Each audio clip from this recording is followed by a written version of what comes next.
Sebagai salah satu upaya mengurangi polusi udara, petugas pemadam kebakaran Jakarta Timur kembali melakukan penyemprotan jalan.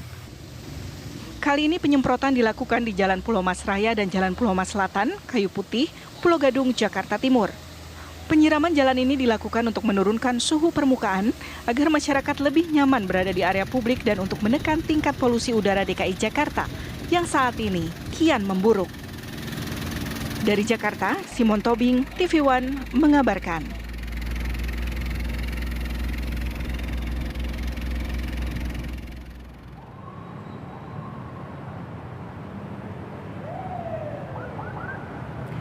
Ya, Anda kembali di Apa Kabar Indonesia Pagi, pemirsa, bersama saya Vena Kintan. Saat ini saya akan mengajak Anda kembali membahas mengenai permasalahan polusi udara yang ada di Jakarta, di mana pemerintah kini tengah berupaya untuk mencari solusi terbaik dari permasalahan polusi udara di Jakarta khususnya yang sampai saat ini tak kunjung usai. Salah satunya, ini pemerintah melakukan upaya yakni penyemprotan air dari gedung tinggi menggunakan water mist generator di gedung-gedung tinggi di DKI Jakarta dan dinilai ini cukup efektif. Benarkah cukup efektif, pemirsa? Solusi yang saat ini tengah dilakukan oleh pemerintah, sudah dilakukan uji coba juga. Kita akan bahas lebih lanjut bersama dengan pengamat kebijakan publik, tapi saya penasaran mendengarkan tanggapan dari warga masyarakat mengenai solusi penyemprotan air dari gedung-gedung tinggi di Jakarta. Kita tanyakan efektif nggak ya? Ini saya sudah janjian dengan sejumlah masyarakat di sini.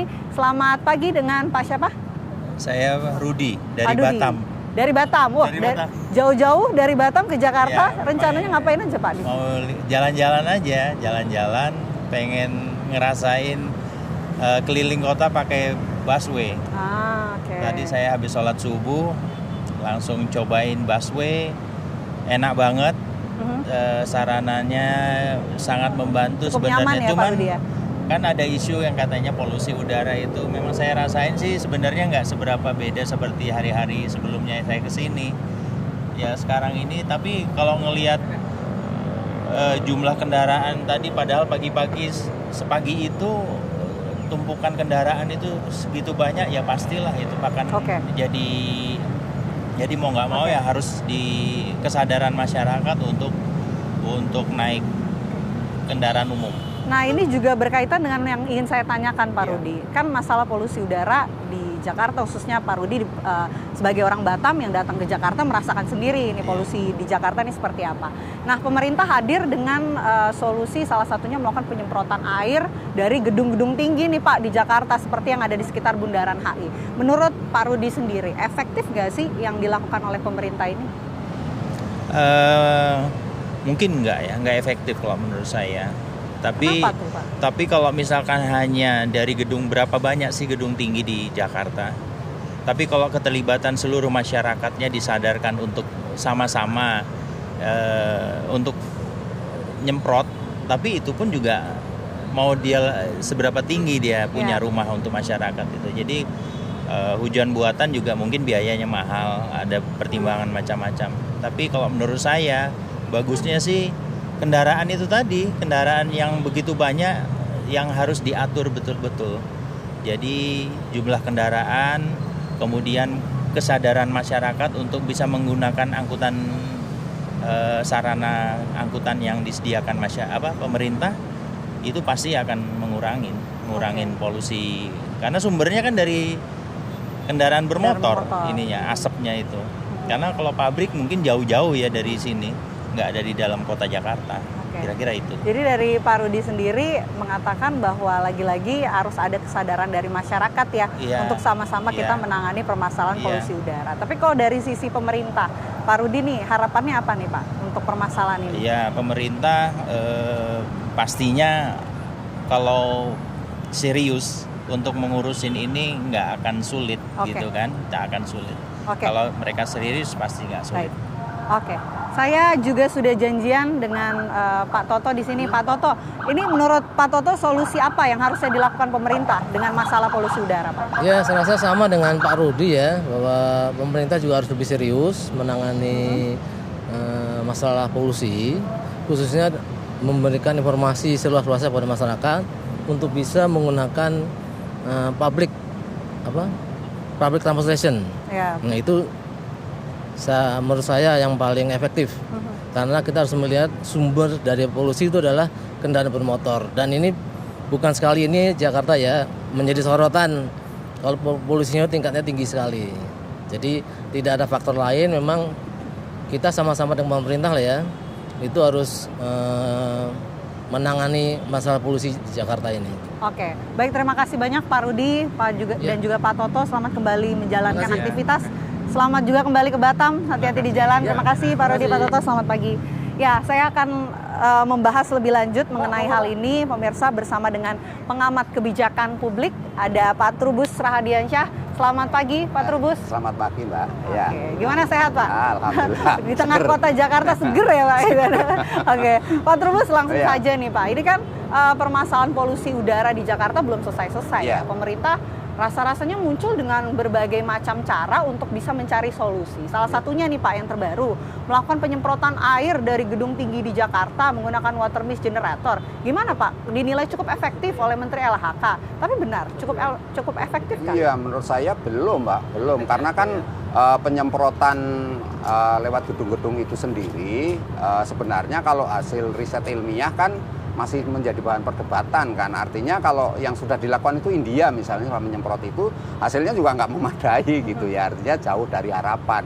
Dan di Cina juga pernah penyemprotan itu coba tidak hasilnya juga jauh dari yang diharapkan dari adanya penurunan itu sendiri gitu. Meskipun demikian memang kita lihat upaya yang dilakukan pemerintah ini memang seperti ini ya, tambal sulam. Sebenarnya harusnya kebijakannya ini sifatnya serentak, Mbak. Jadi kebijakan satu disertai dengan kebijakan lain, nggak bisa sifatnya tunggal. Karena penyemprotan air dari gedung itu kan ada syarat juga, misalnya gedungnya harus ya minimal itu di atas ini, Mbak, 20 meter gedungnya itu. Kalau gedungnya kurang dari 20 meter juga nggak efektif sama sekali. Ada kan. standar-standarnya juga ya, iya.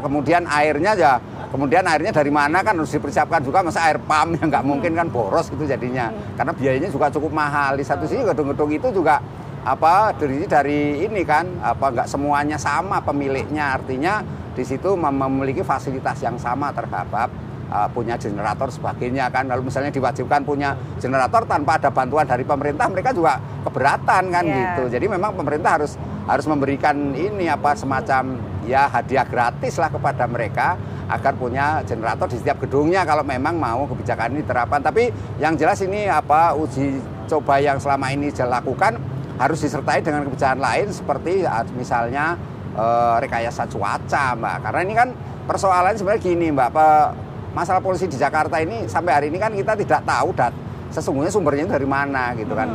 Yang ada itu hanya data dari Kementerian KLH bahwa sumbernya itu salah satunya dari transportasi ya kan, kemudian ada juga dari industri, kemudian dari pembangkit listrik misalnya, dan ada lainnya pembakaran sampah. Tapi itu kan data yang sifatnya belum ada pembandingnya. Bagaimana hanya data dari itu situ saja.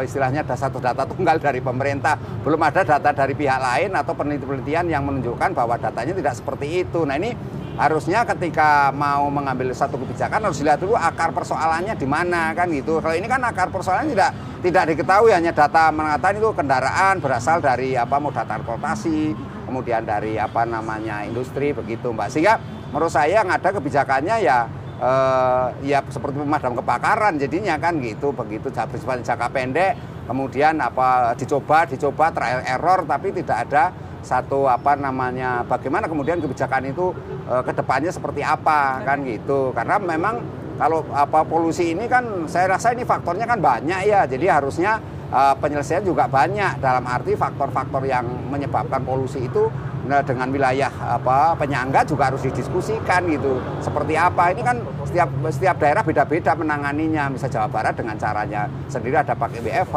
ada yang pakai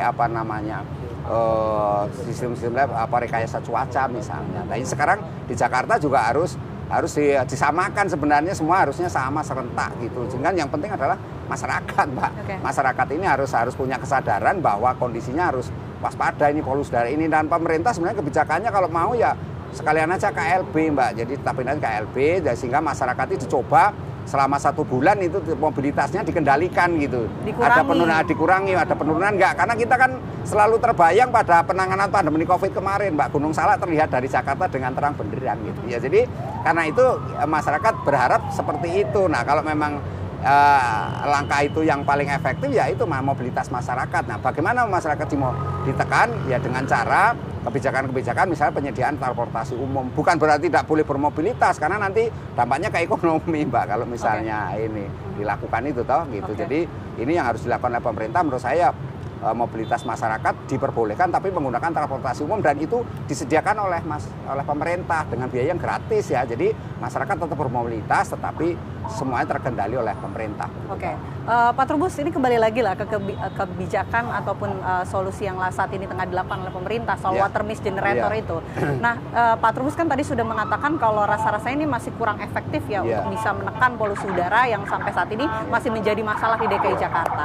Artinya ini belum bisa menjadi solusi jangka panjang yang dilakukan pemerintah atau sebetulnya langkah yang diambil pemerintah saat ini tuh cuma langkah-langkah kecil yang tidak begitu berdampak lah. Iya, kalau saya melihatnya seperti itu, Mbak. Sebenarnya langkah-langkah kecil aja dampaknya tidak signifikan. Buktinya kan sekarang polusi udara tetap tinggi saja. Di hari Minggu kemarin juga masih tinggi sekali kan. Ya artinya memang kebijakan yang dilakukan dengan penyemprotan itu ya hasilnya tidak sesuai yang kita harapkan. Karena seperti juga yang terjadi di India, di berbagai jurnal sudah dipublikasi, di sana juga hasilnya tidak efektif gitu ya. Tetapi kita tetap mencoba melakukan berbagai macam upaya, namanya upaya ya kita ini kalau misalnya berhasil sukses ya kedepannya dijalankan lagi, tapi kalau nanti tidak ya dievaluasi. Tetapi kan persoalannya kemudian bahwa ini masyarakat juga tidak sabar gitu, bagaimana kemudian ketika polusi ini kok tetap tinggi terus, ini sebenarnya sumbernya dari mana? Nah, pemerintah harusnya secara istilah transparan lah, terbuka saja, dibuka sebenarnya sumber-sumber ini apakah memang langkah-langkah yang dilakukan misalnya penutupan industri-industri yang mengepulkan asap itu sudah efektif, ternyata kan juga belum. Karena PLTU yang berbasis batu bara sudah ditutup, meskipun langkah itu juga banyak yang apresiasi, tapi juga belum menghasilkan yang polusi udaranya juga menurun jauh gitu. Padahal ini kan kita dihadapkan oleh banyaknya tamu negara yang kebetulan ada KTT ASEAN juga. Gitu. Oke. Pak Trubus, bicara tadi kan juga memang sudah disinggung ya oleh Pak Trubus. Harusnya pemerintah ini mengurangi lah mobilitas masyarakat untuk jangka waktu kurang lebih 2 minggu hingga 1 bulan ya Pak. Nah, apakah memang dengan mengurangi mobilitas itu bisa langsung memberikan dampak secara signifikan lah untuk mengatasi polusi udara di Jakarta? Kalau memang masyarakat bisa bahu-membahu dengan pemerintah, artinya ada kolaborasi yang baik, bisa, Mbak. Karena kan memang kalau kita lihat sumber dari polusi itu kan mobilitas masyarakat kan gitu. Nah, mulai masyarakatnya diatur sembilan rupa itu bisa. Cuman memang pemerintah kalau mau mengambil pengendalian terhadap mobilitas masyarakat kan resikonya secara teori cost and benefit, Mbak. Betul. Itu costnya lebih besar dan benefit dapat lebih berat gitu ya. Jadi itu yang menurut saya hitung-hitungannya kalkulasinya. Jadi cost benefitnya itu. Nah, jadi masalahnya di situ. Nah, tetapi kalau yang ketiga menurut saya memang paling penting adalah keberanian seorang pemimpin untuk membuat satu kebijakan yang betul-betul ya ketat ya, tegas dan transparan juga, dan masyarakat juga mengikuti loyal terhadap kondisi kebijakan itu.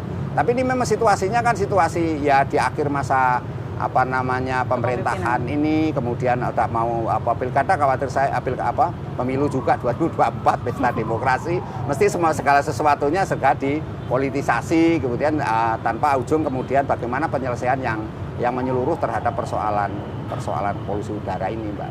Oke, baik, terima kasih banyak Pak Trubus. Sama-sama, kita sudah sama-sama berharap mudah-mudahan segera ada langkah yang bisa memberikan dampak signifikan mengenai permasalahan yang masih kita alami sampai saat ini, polusi udara di Jakarta. Terima kasih banget. Terima kasih banyak Pak Trubus Radiansyah, pengamat kebijakan publik. Selamat pagi, Pak. Ya, sementara saya kembalikan dulu kepada Kamarati dan juga Arif Fadil ke studio.